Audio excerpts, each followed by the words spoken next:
খবর শুনছেন CM news TV channel থেকে। আজ 11 জানুয়ারি রবিবার। জানাবো আজকের বাছাই করা গুরুত্বপূর্ণ 25টি তাজা সংবাদ। শুরুতে দেখে নেব আজকের সংবাদ শিরোনাম।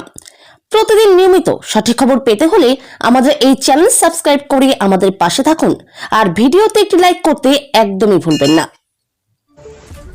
কোর্টরুম ছেড়ে চলে যান বিচারপতি, তারপরই ভাইরাল তৃণমূলের চ্যাট, উঠছে বড় অভিযোগ। নওশাদের জন্য 10 মিনিট অপেক্ষা করেও মেলেনি দেখা, ধাক্কা খেয়ে খাপ্পা হুমায়ুন। মুস্তাফিজুরকে ফেরানোর জন্য হাতে পায়ে ধরছে বিসিসিআই, সামনে এলো বাংলাদেশ বোর্ডের মন্তব্য। মোদি যোগীর কেন্দ্রে নাম বাদের হিড়িক, এবার অ্যাকশন মোডে বিজেপি। বাঁকুড়ায় কি করেছে বিজেপি? রিপোর্ট কার্ড চ্যালেঞ্জ অভিষেকের, বিধানসভায় 12-0 করার ডাক। হিজাব পরা মহিলায় কি হবেন ভারতের প্রধানমন্ত্রী? ওয়াইসির চ্যালেঞ্জে তোলপাড় রাজনীতি। মতুয়াদের চাঞ্চল্যকর অবস্থান, প্রধানমন্ত্রীর সভা রেকর্ড ভেঙে তাহিরপুরে অভিষেকের বিশাল জনসমুদ্র। জ্ঞানেশ কুমারকে করা চিঠি লিখলেন মমতা, এবার সেখানে কি উল্লেখ করলেন? ইডির রেড থেকে পোল স্ট্র্যাটেজিস্ট আর নেতা নয়, ক্ষমতা রিমোট রণক্ষেত্রের মেঘনাথদের হাতে। বাইরে নয়, প্রতীক জৈনের বাড়ির ভিতরে সেদিন কি হলো বড় প্রমাণ নিয়ে এসেছে ইডি। 31 মার্চের মধ্যেই 25,000 খাদান শ্রমিককে নিয়োগ, বড় প্রতিশ্রুতি অভিষেকের।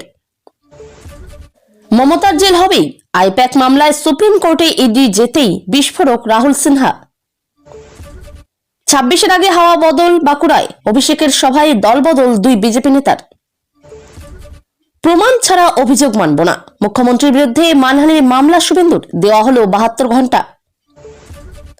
জোট বার্তা নিয়ে ফুরফুরায় গিয়েও হতাশ হুমায়ুন, দেখা করলেন না নওশাদ।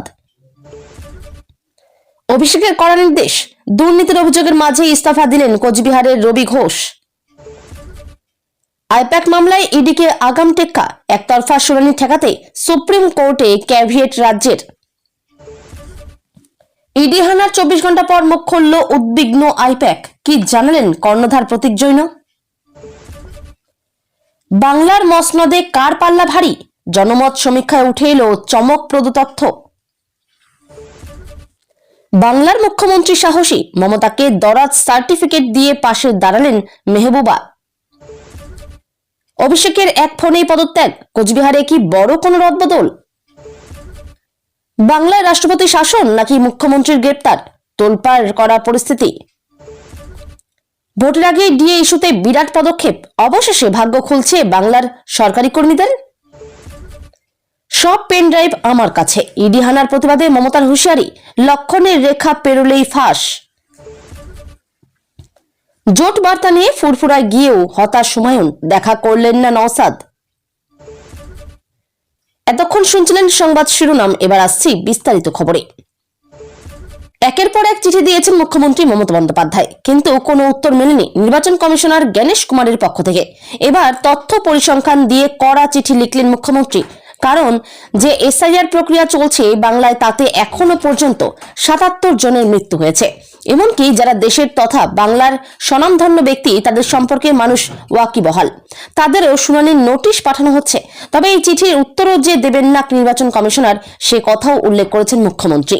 এদিকে ভোটার তালিকা সংশোধনের নামে সাধারণ মানুষকে চূড়ান্ত হয়রানি করা হচ্ছে এবং নির্বাচন কমিশনের ভূমিকা ক্রমশ রাজনৈতিক পক্ষপাত দুষ্ট হয়ে উঠছে। এই অভিযোগ তুলে মুখ্য নির্বাচন কমিশনার জ্ঞানেশ কুমারকে চতুর্থবার চিঠি লিখলেন মুখ্যমন্ত্রী মমতা বন্দ্যোপাধ্যায়।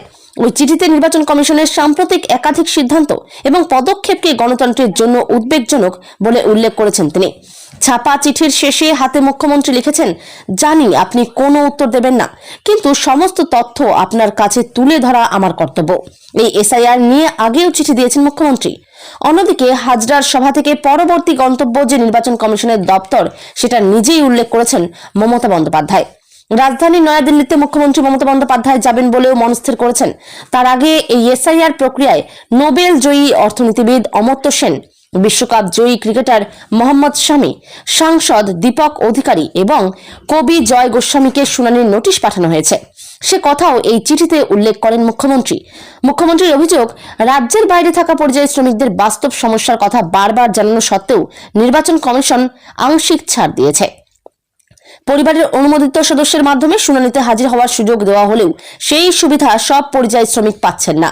এছাড়া চিঠিতে মুখ্যমন্ত্রী আরও লিখেছেন, রাজ্যের নিযুক্ত পর্যবেক্ষক ও মাইক্রো অবজারভারদের অনেকেই উপযুক্ত প্রশিক্ষণ ও দক্ষতা ছাড়াই কাজ করছেন। কেউ কেউ তাদের দায়িত্বের সীমা ছাড়িয়ে সাধারণ নাগরিকদের সঙ্গে অসভ্য আচরণ করছেন। এই পরিস্থিতিতে গঙ্গাসাগর মেলার মতো বড় কর্মসূচিতে ব্যস্ত থাকা রাজ্য পুলিশকে নিরাপত্তার দায়িত্ব নিতে বলা হচ্ছে। লজিক্যাল ডিসক্রিপেন্সি আসলে যুক্তিহীন এবং রাজনৈতিক উদ্দেশ্যে বেছে বেছে কিছু এলাকায় প্রয়োগ করা হচ্ছে। নামের বানান বা বয়সের সামান্য তারতম্যের মতো তুচ্ছ কারণে নাগরিকদের তলব করা হচ্ছে। এখনো সময় থাকতে নির্বাচন কমিশন সুবুদ্ধি নিয়ে সাধারণ মানুষের হয়রানি কমাতে প্রয়োজনীয় সংশোধনী পদক্ষেপ করবে। গত বৃহস্পতিবার আইপ্যাক কর্তা প্রতীক জনের বাড়ির বাইরে ঠিক কি ঘটেছে তা সংবাদ মাধ্যমে স্পষ্ট দেখা গিয়েছে। সবাই দেখেছেন কিভাবে মুখ্যমন্ত্রী মমতা বন্দ্যোপাধ্যায় ওই ব্যবসায়ীর বাড়ি থেকে সবুজ ফাইল হাতে বেরিয়ে এসেছেন, কিন্তু বাড়ির ভিতরে ঠিক কি হলো, সেদিন কতটা তৎপর ছিল পুলিশ, সেই প্রমাণ নিয়ে এসেছে এনফোর্সমেন্ট ডিরেক্টরেট। 7 নম্বর লর্ডন স্ট্রিটের বাড়ির সামনে পেল্লাই গেট, সেই বাড়িতে বৃহস্পতিবার সকাল 6টা থেকে তল্লাশি চালাচ্ছিল ইডি। কয়লা পাচার মামলায় তল্লাশি চালানো হচ্ছিল। সেই বাড়ির বাইরের গত বৃহস্পতিবার মুখ্যমন্ত্রীকে বেরিয়ে আসতে দেখা যায়। ইডির অভিযোগ, বাড়ির ভিতরে সেদিন তল্লাশিতে বাধা দেওয়া হয়েছিল। প্রতীক জনের বাড়ি ও অফিস থেকে ইডি যে তেমন কিছুই উদ্ধার করতে পারেনি তেমনটাই সূত্রের খবর। কিন্তু কিভাবে তাদের বাধা দেওয়া হয়েছিল সেই প্রমাণ নাকি আছে। ইডি সূত্রে খবর, দুটি ফুটেজ আছে তাদের কাছে। একটিতে দেখা যাচ্ছে এক সিআরপিএফ জওয়ানকে ধাক্কা দিচ্ছেন এক পুলিশ অফিসার, আর দ্বিতীয় ফুটেজে রয়েছে প্রতীক জনের বাড়ির ভিতরের বচসার ছবি। কিভাবে বাধা দেওয়া হয়েছিল সেই প্রমাণ রয়েছে ইডির হাতে। ঠিক সময়ে প্রয়োজন হলে আদালতে বা কোনো তদন্তকারী সংস্থার হাতে ওই প্রমাণ তুলে দেবে ইডি। ইতিমধ্যেই সিবিআই তদন্তের দাবি জানিয়ে আদালতের দ্বারস্থ হয়েছে এনফোর্সমেন্ট ডিরেক্টরেট। 12 বছর ধরে কেন্দ্রে বিজেপিকে জিজ্ঞেস করুন বাঁকুড়ায় এই 12 বছর কি হয়েছে, রিপোর্ট কার্ড দেখাক। শনিবার বাঁকুড়ার শালতোড়ার রণসংকল্প সভা থেকে বিজেপিকে নিশানা তৃণমূলের সর্বভারতীয় সাধারণ সম্পাদক অভিষেক বন্দ্যোপাধ্যায়ের। একই সঙ্গে বিধানসভা নির্বাচনে টার্গেট বেঁধে বাঁকুড়ায় 12-0 করার ডাক তৃণমূলের সর্বভারতীয় সাধারণ সম্পাদকের। অভিষেক বলেন, 2021 সালে বিধানসভা ভোটে বাঁকুড়ার 12টি আসনের মধ্যে 4টিতে আপনারা তৃণমূলকে জিতিয়েছিলেন, বাকি 8টিতে জিতেছিল বিজেপির প্রতিনিধিরা। 2024 সালের লোকসভায় 4 থেকে বেড়ে আমাদের 6 হয়েছে। এখন তৃণমূল 6, বিজেপি 6। বিষ্ণুপুর লোকসভার একটি আসন পড়ে খণ্ডঘোষে, বাঁকুড়া লোকসভার একটি আসন পড়ে পুরুলিয়ার রঘুনাথপুরে। বিষ্ণুপুরকে 6 মারতে হবে, বাঁকুড়াকেও 6 মারতে হবে। দুটো 6 মেরে তৃণমূলের পক্ষে 12-0 করতে হবে। তৃণমূল জিতলে অধিকার পাবেন, বিজেপি জিতলে অধিকার থেকে বঞ্চিত হবেন।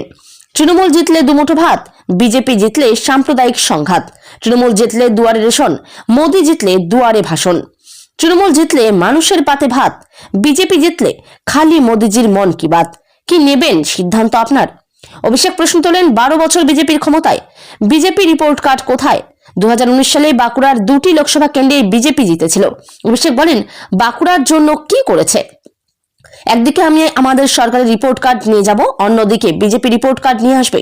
ভোকাট্টা করে মাঠের বাইরে বের করে দিতে না পারলে মুখ দেখাবো না। বিজেপির সাংসদ সৌমিত্র খা সুভাষ সরকারকে নিশানা করে অভিষেক বলেন, 50 বছর, 60 বছর, 70 বছর এই মাটিতে থাকার পরে নাগরিকত্বের প্রমাণ দিতে হবে। সুভাষ সরকারের নিজের জন্মের সার্টিফিকেট আছে, সৌমিত্র খায়ের জন্মের সার্টিফিকেট আছে। বিজেপির কেউ সার্টিফিকেট চাইলে বলবেন, আগে তোমার বাবার সার্টিফিকেট নিয়ে এসো। এদিনের সভা থেকে একযোগে সিপিআইএম কে দোষে বিজেপির উদ্দেশ্যে তৃণমূল সাংসদ বলেন, 34 বছরের জগদ্দল পাথরকে ভেঙে চূর্ণ বিচ্ছিন্ন করে যে মুক্তির সূর্যোদয় ঘটিয়েছে তার নাম তৃণমূল কংগ্রেস। নেত্রীর নাম মমতা বন্দ্যোপাধ্যায়। আপনি মমতা বন্দ্যোপাধ্যায়কে আটকাবেন? আগে যান সিপিএম এর থেকে একটু ট্রেনিং নিন। মমতা বন্দ্যোপাধ্যায় অন্য ধাতুতে তৈরি, তৃণমূল বশ্যতা স্বীকার করতে যান না। বিজেপিকে নিশানা করে অভিষেক বলেন, আজকের দিনে দাঁড়িয়ে রাজ্যের 2 লক্ষ কোটি নরেন্দ্র মোদীর সরকার আটকে রেখেছে। আমি মিথ্যা বললে আমার বিরুদ্ধে মামলা করে জেলে ঢোকাবে। রাজ্যে 294টি বিধানসভা রয়েছে, এক একটি বিধানসভার 680 কোটি টাকা বিজেপি সরকার আটকে রেখেছে।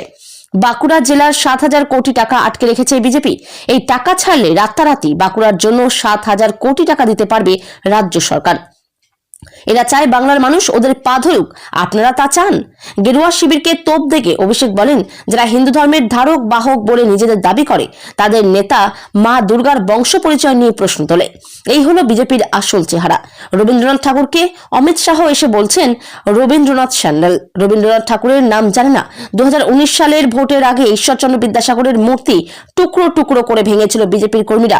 সুকান্ত মজুমদার বলেছিলেন, স্বামী বিবেকানন্দ হচ্ছেন অজ্ঞ বামপন্থী প্রোডাক্ট। বঙ্কিমচন্দ্র চট্টোপাধ্যায়কে প্রধানমন্ত্রীকে সম্বোধন করছেন বঙ্কিম দা বলে, যেন ছোটবেলায় একসঙ্গে ব্যাডমিন্টন খেলতেন। তৃণমূলের সর্বভারতীয় সাধারণ সম্পাদকের সালতোরায় সভার শুরুতেই প্রাক্তন সালতোরা ব্লক সভাপতি কালীপদ রায় এবং বাঁকুড়া পুরসভার নির্দলীয় কাউন্সিলর দিলীপ আগরওয়াল দলে যোগ করেছেন।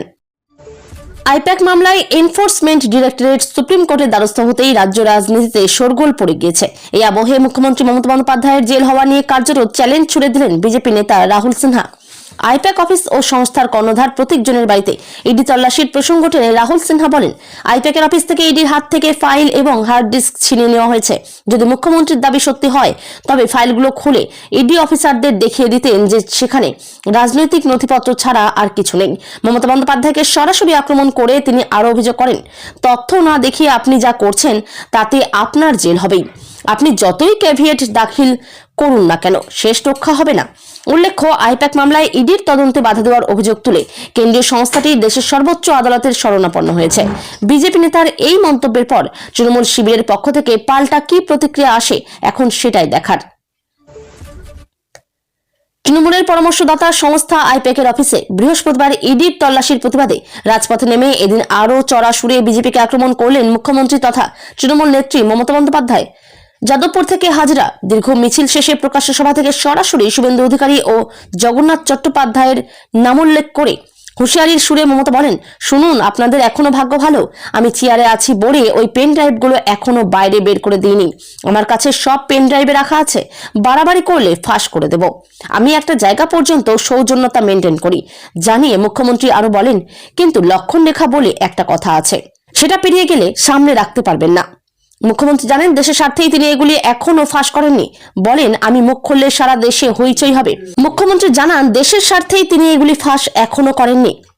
বলেন, আমি মুখ খুললে সারা দেশে হইচই হবে বলি না, কারণ দেশটাকে ভালোবাসি, এটা আমার দুর্বলতা নয়। বৃহস্পতিবার ইডির তল্লাশির মধ্যেই আইপ্যাকের কর্ণধারের ঘর থেকে বেরোনোর সময় মুখ্যমন্ত্রীর হাতে একটি সবুজ ফাইল দেখা যায়।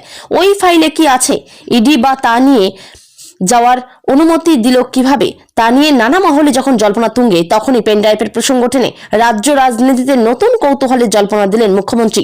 একই সঙ্গে এদিন মুখ্যমন্ত্রী অভিযোগ করেছেন, কয়লা পাচারের টাকা শুভেন্দুর মাধ্যমে অমিত শাহের কাছে যায়। ফলে মমতা বন্দ্যোপাধ্যায়ের অভিযোগের জবাবে শুভেন্দু বা বিজেপির তরফে কি জবাব আসে তা নিয়ে সব মহলে কৌতূহল তুঙ্গে। ইডির তল্লাশিতে রাজনৈতিক প্রতিহিংসা বলে দাবি করে তৃণমূল নেতৃত্বের বক্তব্য, বিরোধী কণ্ঠ রোধ করতেই কেন্দ্রীয় সংস্থাকে ব্যবহার করা হচ্ছে। সেই প্রেক্ষিতেই মুখ্যমন্ত্রীর এই মন্তব্যকে প্রতিস্পর্ধার জবাব বলে ব্যাখ্যা করছেন দলের নেতারা। মিছিলে উপস্থিত কর্মী সমর্থকদের মধ্যে ওই বক্তব্য ঘিরে তীব্র উত্তেজনা ছড়িয়ে পড়ে। শাসক দলের শীর্ষ নেতৃত্ব জানাচ্ছেন, রাজপথে যেমন লড়াই চলবে তেমনি আইনি পথেও তার জবাব দেওয়া হবে। তবে একই সঙ্গে কেন্দ্রের উদ্দেশ্যে কড়া বার্তা, সীমা ছাড়ালে পাল্টা আঘাত আসবে। ইডি হানার আবহে এই হুঁশিয়ারি যে রাজনৈতিক সংঘাতকে আরো তীব্র করবে তা বলাই বাহুল্য। কটাক্ষের সুরে মমতা আরো বলেন, আগে গব্বর সিং দেখিয়ে বাচ্চাদের ভয় দেখানো হতো, এরা ভাবছে এজেন্সি দিয়ে সেই ভয় দেখাবে। তুমি আজ মহারাজ সাধু আর আমি চোর, কাল ক্ষমতা থেকে চলে গেলে কেউ পাশে থাকবে না। মুখ্যমন্ত্রীর এই মন্তব্যে স্পষ্ট, কেন্দ্রীয় সংস্থার ভয় দেখিয়ে রাজনীতিতে দাগ কাটার চেষ্টা আর বরদাস্ত করতে রাজি নন তিনি।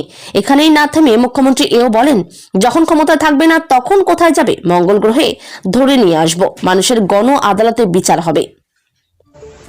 কয়লা কেলেঙ্কারির তদন্তে আইপ্যাকের দপ্তরে ইডি অভিযানের সময় মুখ্যমন্ত্রী মমতা বন্দ্যোপাধ্যায়ের সরাসরি হস্তক্ষেপ ঘিরে বঙ্গ রাজনীতিতে চরম উত্তেজনা ছড়িয়েছে। তল্লাশি চলাকালীন কেন্দ্রীয় এজেন্সির বাধা উপেক্ষা করে নথি ও হার্ড ডিস্ক সরিয়ে নেওয়ায় তার বিরুদ্ধে তদন্তে অসহযোগিতার অভিযোগ উঠেছে। এই ঘটনাকে কেন্দ্র করে রাজ্যের সাংবিধানিক সংকট তৈরি হয়েছে দাবি করে বিজেপি ও বিরোধী দলগুলো অবিলম্বে রাষ্ট্রপতি শাসন জারির পাশাপাশি মুখ্যমন্ত্রীর গ্রেপ্তারের দাবি জানিয়েছে। রাজনৈতিক বিশেষজ্ঞদের মতে 2026 সালের নির্বাচনের আগে এই সংঘাত তৃণমূল ও বিজেপির লড়াইকে এক নতুন মাত্রায় নিয়ে গেছে। আইনি জটিলতা ও ইডির নথিপত্র ছিনিয়ে নেওয়ার ঘটনায় 356 ধারা প্রয়োগের সম্ভাবনা নিয়ে জল্পনা বাড়লেও সুপ্রিম কোর্টের পূর্ববর্তী রায়গুলো এই পথে বড় অন্তরায় হতে পারে। তবে কেন্দ্রীয় এজেন্সির কাজে বাধা দেওয়ার অভিযোগে মুখ্যমন্ত্রীর বিরুদ্ধে আইনি পদক্ষেপের পথ খোলা থাকায় আগামী দিনগুলোতে রাজ্যের রাজনৈতিক পরিস্থিতি কোন দিকে মোড় নেয় সেদিকেই নজর সকলের।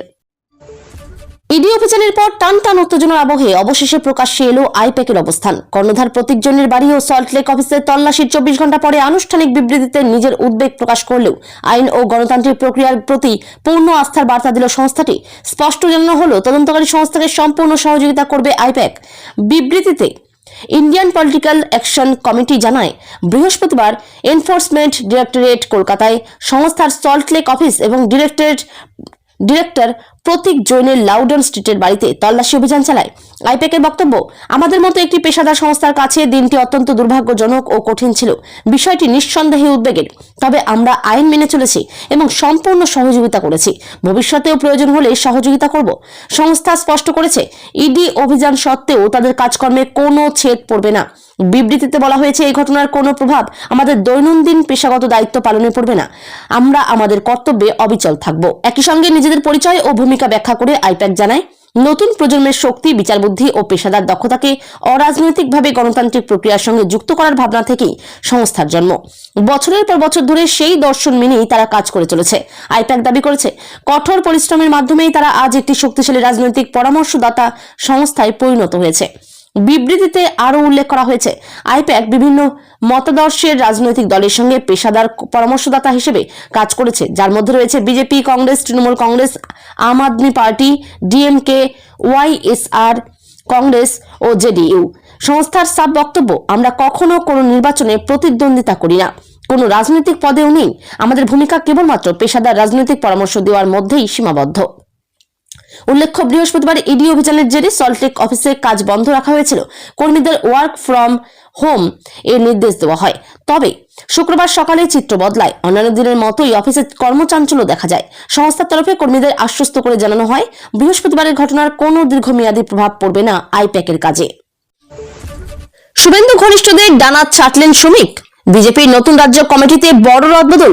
পশ্চিমবঙ্গ বিজেপি রাজ্য কমিটিতে সম্প্রতি যে বড় রদবদল হয়েছে তা রাজ্যের রাজনৈতিক মহলে ব্যাপক চাঞ্চল্য তৈরি করেছে। নতুন কমিটিতে অনেক অভিজ্ঞ নেতা বাদ পড়েছে, আবার নতুন নেতৃত্ব অন্তর্ভুক্ত হয়েছে। বিশেষ করে শ্রমিকের পদ পরিবর্তন নিয়ে রাজনৈতিক মহলে ব্যাপক জল্পনা চলছে। রাজনৈতিক বিশ্লেষকরা বলছেন, এটি শুধুমাত্র প্রশাসনিক পরিবর্তন নয়, বরং নির্বাচনের আগে দলের অভ্যন্তরীণ ভারসাম্য ও শক্তি সঠিকভাবে স্থাপন করার কৌশল।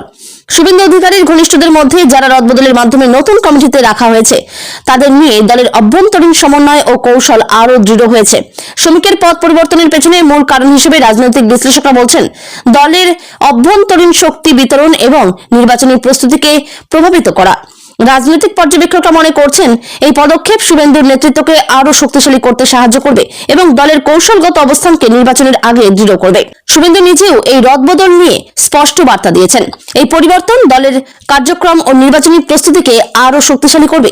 রাজ্য রাজনীতিতে বিজেপির অবস্থান দৃঢ় করার জন্য অভ্যন্তরীণ সমন্বয় অপরিহার্য।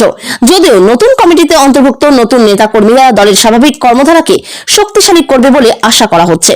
কিছু প্রভাবশালী নেতার মনে হয় যে এই রদবদল কিছু অসন্তোষ এবং বিভ্রান্তি তৈরি করতে পারে। রাজনৈতিক বিশ্লেষকরা মনে করছেন, এই রদবদলের প্রভাব আগামী নির্বাচনে স্পষ্টভাবে দেখা যাবে। দলের অভ্যন্তরীণ সমন্বয় এবং নেতৃত্বের কার্যক্রমে এটি বড় ধরনের প্রভাব ফেলবে।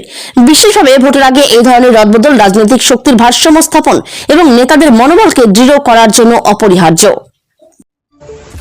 হার নিশ্চিত। আইপ্যাক অফিসে ইডির হানায় বিস্ফোরক মদন। আইপ্যাক অফিসে ইডি অভিযানকে কেন্দ্র করে তৃণমূল কংগ্রেসের কৌশলবিদ মদন মিত্র মন্তব্য করেছেন, হার নিশ্চিত।